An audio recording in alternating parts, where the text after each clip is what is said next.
Alhamdulillah TV-nya sudah menyala kembali.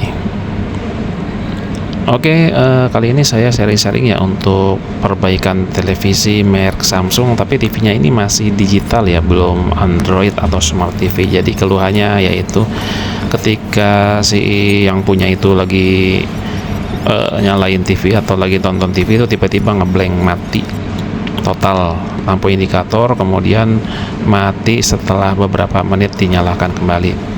Jadi beliau minta tolong saya untuk mengecek TV-nya. Awalnya saya menolak karena saya nggak terima job untuk perbaikan televisi karena apa, belum mampu. Jadi saya coba memberanikan diri untuk mengecek terlebih dahulu di area power supply ya, karena saya mencurigai ini areanya di power supply bukan di mainboard utama. Jadi yang saya cek adalah di sini ya, ketika outputnya saya cek itu nggak ada tegangan sama sekali, nggak ada tegangan 5 volt, 3 volt atau 12 volt dan sebagainya ke mainboard. Jadi bersimpulan ini power supply-nya yang rusak. Karena saya belum bisa menganalisa partnya itu apa saja yang mengalami kerusakan, jadi saya putuskan untuk membeli power supply aja lah gitu. Meskipun ini power supply-nya juga nggak baru, cabutan juga, tapi yang jual sudah mengklaim ini sudah dites dan sudah oke. Jadi saya beranikan untuk membeli.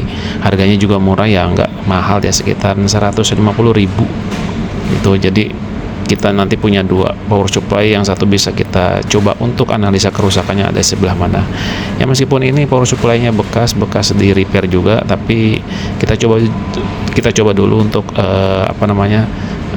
fungsinya masih berfungsi atau memang benar-benar nggak bisa sama sekali ya. Kalau nggak bisa ya terpaksa saya retur. Di sini sudah ada sealnya ya, seal labelnya, jadi kemungkinan ini hasil reparasi dan bisa menjamin untuk garansinya ya. Oke, karena ini bentuknya sama persis plug ketiplak, jadi kalau misalnya teman-teman punya kasus yang sama beli power supply itu jangan lupa nanti dikirimin fotonya ke si yang jual supaya nanti dia bisa mengidentifikasi atau minimal dikasih mereknya. Jadi nanti nggak repot nyari-nyari cocok atau enggak.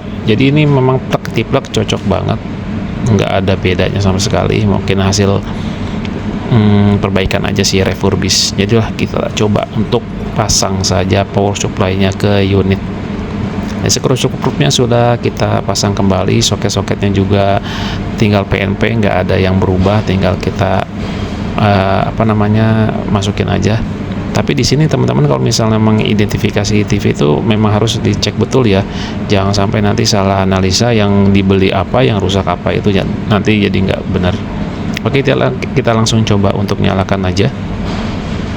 Dan alhamdulillah di sini lampu indikator sudah menyala dan backlightnya sudah menyala juga. Artinya kemungkinan TV-nya ini sudah berfungsi. Ya, mudah-mudahan sih ada gambarnya. Mudah-mudahan ada gambarnya, dan alhamdulillah memang ada gambarnya. Dan karena saya nggak dikasihin remote-nya, cuman untungnya sih di sini masih ada tombol navigator, jadi bisa untuk pindah-pindah ya. Oke, di sini sudah berfungsi kembali seperti sedia kala, dan kita akan tes fungsinya ya.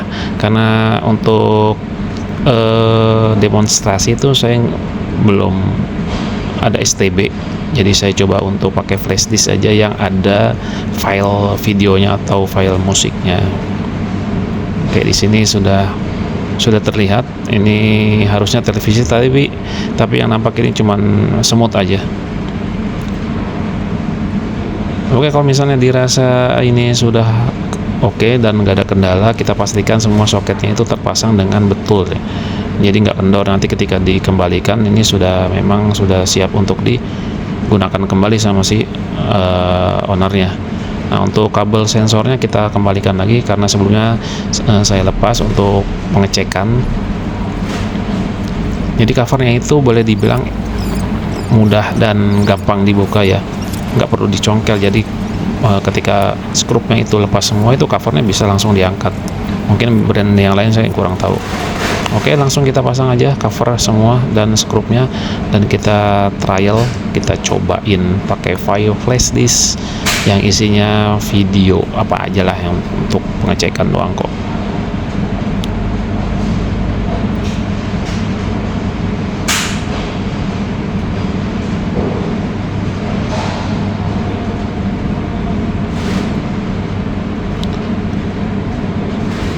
Oke, ini dia sudah nampak untuk videonya, gambarnya juga masih normal, nggak ada vertikal, horizontal atau spot atau kotor yang lainnya ya. Oke, mungkin itu saja ya yang bisa saya sharing. Mudah-mudahan bisa membantu nih kalau teman-teman punya kasus yang sama di TV apapun, kecuali TV tabung. Oke, saya pamit undur diri. Terima kasih. Saya akhiri. Assalamualaikum warahmatullahi wabarakatuh.